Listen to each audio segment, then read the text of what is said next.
In one of the videos, someone had asked if I planned on elevating the Tudor house, and yes, I do. I must have had my rise in the office working on it when I filmed that video. I added some texture to it, so I have more of my rises that I want to add texture to. I thought I would show you guys how I did it. I'm gonna grab the styrofoam piece that the honey lodge is sitting on, and we're gonna add some texture to it. Here's all the tools I'm working with. A poster board to cover my work surface, the foam piece that I want to add texture to, a glass of water, a paintbrush, and lightweight spackling compound, paper towel, and a glass of wine. So let's get started.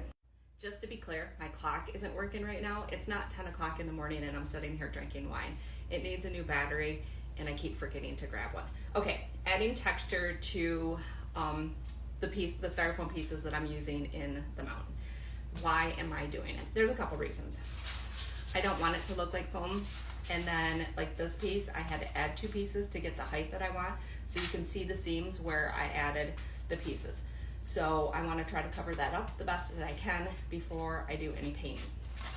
This year I am going to do more painting than what I did last year. So if you're here from last year, you know that I did paint some pieces, not all of them, and the ones that I didn't really kind of stuck out to me. So this year I'm just going to go ahead and start painting.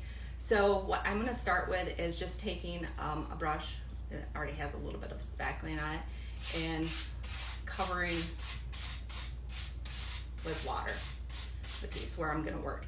Now I did try using some silicone caulking and that really didn't work. I thought it would cover up the seams, but it didn't.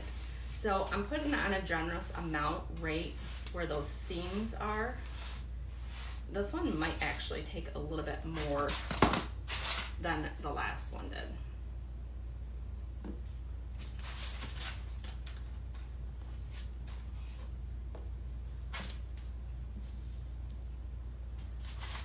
So I'm just gonna get that all nice and covered in that area. Kind of push it in a little bit. All right, now what I'm gonna do is dip the brush in the water and just kind of stipple it around a little bit. Spread, get a nice coating, and it'll cover up all those little divots that are in the foam. Now the other piece, it did take me 2 coats to get it the way that I wanted it, and I'm pretty sure this one's gonna take 2 coatings. So it kind of reminds me of those popcorn ceiling is what I'm doing to it.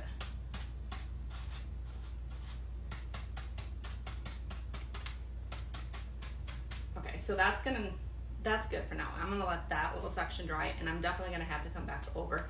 I mean, I could tell where it was, and I'm fine with that because it just kind of makes it look like it has ledges of rock, you know.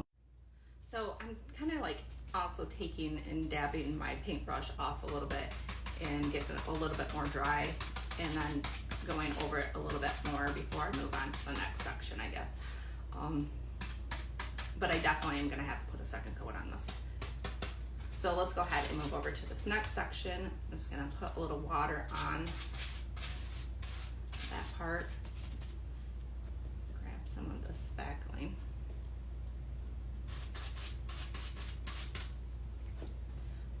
I like to try to focus on those areas that I can see the seams and then kind of work away from them.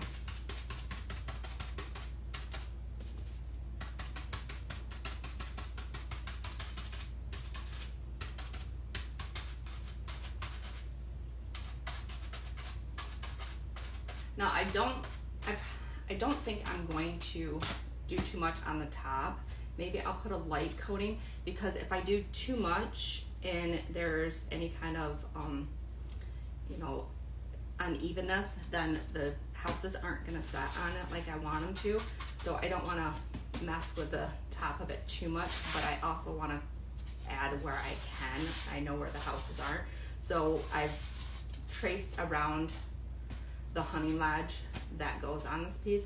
So I'll just go up to that area where the honey lodge doesn't set, and I'll get that covered too. But I'm gonna wait until I'm completely done with the sides before I touch the top. That way I have somewhere to hold on to.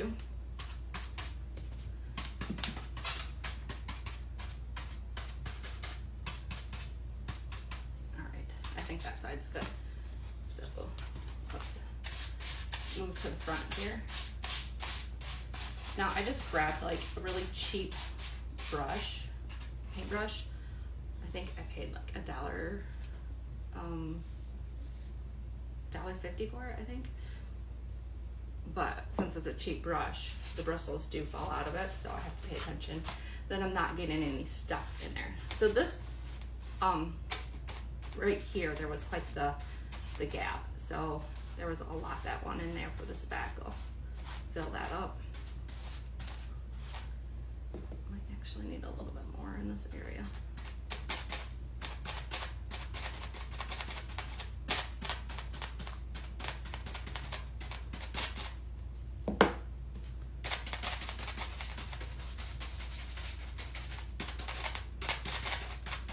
I don't want these pieces to be too heavy, and that's part of the reason why I went with a lightweight spackling. And I'm not putting a lot on, except for in those creases. So this crease there is, or this section here, there's quite a bit of a gap in between.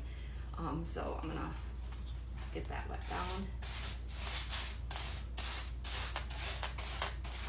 And then we'll have to add a nice amount.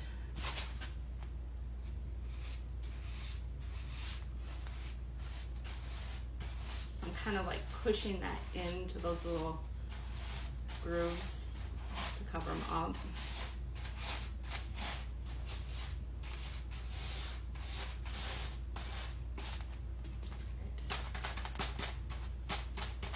Back to stapling it.